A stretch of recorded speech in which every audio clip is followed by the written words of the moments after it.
नमस्कार, मैं डॉक्टर बादल गिरधर। आज का जो वीडियो है ये वीडियो है जनरली स्पोर्ट्स पर्सन्स के लिए या यंग अडल्ट्स जो हैं जो कि स्पोर्ट्स एक्टिविटीज में इन्वॉल्व हैं और फेस करते हैं कंधे का बार बार निकलना और शोल्डर डिसलोकेशन और इंस्टेबिलिटी को। तो बात करते हैं शोल्डर डिसलोकेशन और उसके ट्रीटमेंट मोडालिटीज के बारे में और खास करके बात करेंगे एक ऐसे बोनी प्रोसीजर के बारे में। ये वीडियो उसी पे केंद्रित रहेगा। तो जो कंधे का बाहर निकल जाना जोड़ का या शोल्डर डिसलोकेशन जिसे हम कहते हैं, ये स्पोर्ट्स पर्सन में बहुत कॉमनली बेसिकली एनकाउंटर्ड इंजरी होती है। तो जो प्रॉब्लम देखने को मिलती है खास करके ऐसे रीजन जैसे हरियाणा, पंजाब, नॉर्दर्न रीजन्स हैं जहां पे स्पोर्ट्स जो एक्टिविटीज हैं वो बहुत ज्यादा प्रचलन है। बच्चे जो हैं वो बेसिकली कबड्डी, कुश्ती जैसे खेलों में बहुत बढ़ चढ़ के पार्टिसिपेट करते हैं। तो एक कंडीशन जो होती है दैट्स कॉल्ड शोल्डर डिसलोकेशन, वो कॉमनली देखने में मिलती है। तो इसमें क्या होता है, जो कंधे का जोड़ है जो कि फॉर्म होता है दो बोन्स से, ह्यूमरल हेड और ग्लेनॉइड से। जो कंधे का जो सर है, जो ह्यूमरल हेड है, वो अपनी कैविटी से बाहर निकल आता है। तो किस तरह से इसका ट्रीटमेंट किया जाए? देखिए, कोई भी स्पोर्ट्स पर्सन या ऐसा जो बच्चा इवन इन द स्कूल अगर किसी स्पोर्ट्स एक्टिविटीज में इन्वॉल्व है या शरारत के दौरान खेलते कूदते भागते दौड़ते ऐसे अगर कंधे का जोड़ बाहर निकल जाता है तो एक ये सलाह, मेडिकल सलाह ये रहेगी कि talk to a doctor, go and consult an orthopaedic surgeon. उसे खुद से चढ़ाने की कोशिश मत कीजिए, that can result in fracture and so many other injuries as well.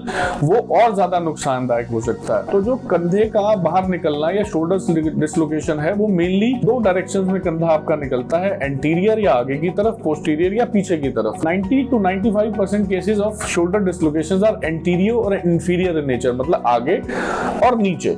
अगर हम एक्सरे में देखेंगे तो कंधा आगे की तरफ है और नीचे की तरफ है, और पोस्टीरियर डिसलोकेशन के केसेस बहुत कम मिलते हैं। और भी चीजें होती हैं जैसे इंफीरियर डिसलोकेशन है, उसके बारे में हम बात नहीं करेंगे। तो will talk about anterior inferior dislocation, जो कि सबसे कॉमनली एनकाउंटर्ड प्रॉब्लम है कंधे के जोड़ के बाहर निकलने पे। तो अगर इस तरह का कुछ प्रॉब्लम होता है, अगर एक आपका फर्स्ट एपिसोड है, तो आपका ऑर्थोपेडिक सर्जन आपको सलाह देगा, he will basically immobilise the shoulder. इस पोजीशन में, न्यूट्रल पोजीशन में आपका कंधा इमोबिलाइज किया जाएगा और शोल्डर इमोबिलाइजर नाम का एक बांधने का एक स्ट्रैप आपको दिया जाएगा ताकि आप कंधे का यूज ना कर पाए। इससे क्या होगा, जो आपकी मांसपेशियां, जो आपका कैप्सूल वहां से इरोड हुआ, वो वापस अपनी जगह पे हील हो जाएगा। प्रॉब्लम तब आती है जब जो पेशेंट है, specially he is a sports person, तो ऑब्वियसली वो अपना स्पोर्ट्स एक्टिविटीज जब कंटिन्यू करता है तो कई बारी दूसरे या तीसरी बारी कंधा फिर से बाहर निकलता है, जॉइंट जो है वो बेसिकली डिसलोकेट होता जाता है। That condition is called recurrent shoulder dislocation. और कंधा क्योंकि हमारा बहुत गहरा जोड़ नहीं है, इट्स अ शैलो जॉइंट, तो फिर 2-3 बार कंधे के बाहर निकलने के बाद में देयर आर चांसेस कि ये कंधा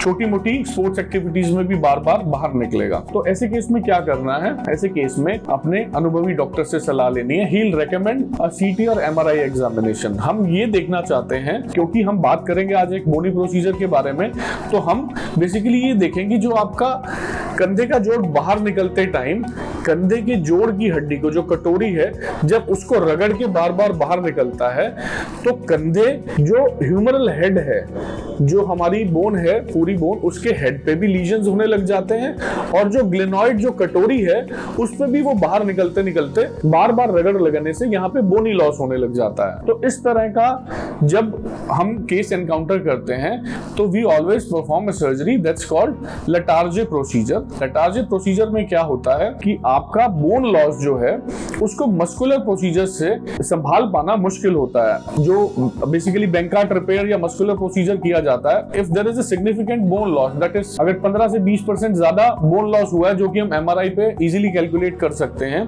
उस केस में मस्कुलर प्रोसीजर काम नहीं आता है और कंधा फिर से बाहर निकल जाता है। तो बैंकार्ट रिपेयर लिमिटेड है ऐसे केसेस के लिए जो कि बहुत ज्यादा, जहां पे बोनी लॉस नहीं है। तो लेटार्जे प्रोसीजर में क्या होता है, जो हमारी स्कैपुला बोन है, जिसको बेसिकली हम शोल्डर ब्लेड बोन भी बोलते हैं, उसका एक bony process anteriorly just below our collar bone, जो क्लेविकल बोन है उसके नीचे एक बोनी प्रोसेस होता है कोरोकॉइड, उस पे अटैच्ड होती है आपकी बाइसेप्स अलोंग विद कोरैकोब्रेकियलिस मसल। इस टेंडन को बेसिकली कॉन्जाइंट टेंडन कहा जाता है। तो इस बोनी प्रोसेस को हम सर्जिकली एक्सरसाइज करके और सबस्कैपुलरिस में एक आपका कंधे तक पहुंचने के लिए सबस्कैपुलरिस मसल के अंदर अंदर हम एक रेंट बना के, एक साइट बना के हम बेसिकली उस पर्टिकुलर साइट पे इस बोनी प्रोसेस को अटैच कर देते हैं। That is the inferior aspect of the glenoid. तो जो बोनी लॉस आपका बार बार शोल्डर डिसलोकेशन की वजह से क्रिएट हुआ था, we basically put a graft over there.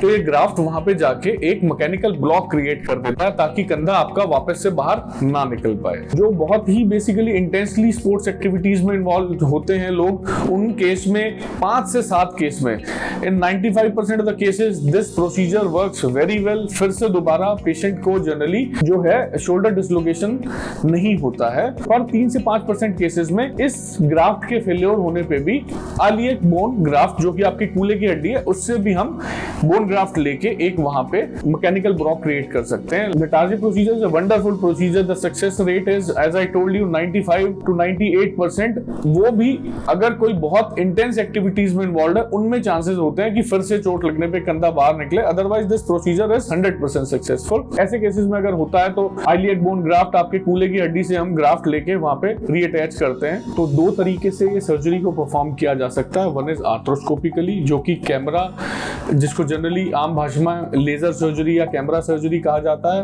और दूसरा होता है मिनी ओपन सर्जरी, जिसमें एक छोटा सा चीरा देके सर्जन ये सर्जरी परफॉर्म करता है। दोनों ही सर्जरीज बेसिकली बहुत अच्छे रिजल्ट्स रखती हैं, जैसा कि मैंने अभी आपको बताया। तो in case you are a sports person और बार बार अगर आपका कंधा डिसलोकेट हुआ है एंड यू आर कंफ्यूज कि क्या किया जाए, तो जरूर अपने किसी अनुभवी ऑर्थोपेडिक सर्जन की मदद लीजिए। Talk to him about this procedure. Latarjet procedure के बारे में उनसे बात कीजिए, उनसे डिस्कस कीजिए और अपनी जिंदगी को खुशहाल बनाने में किसी अनुभवी डॉक्टर की मदद लीजिए। Thank you.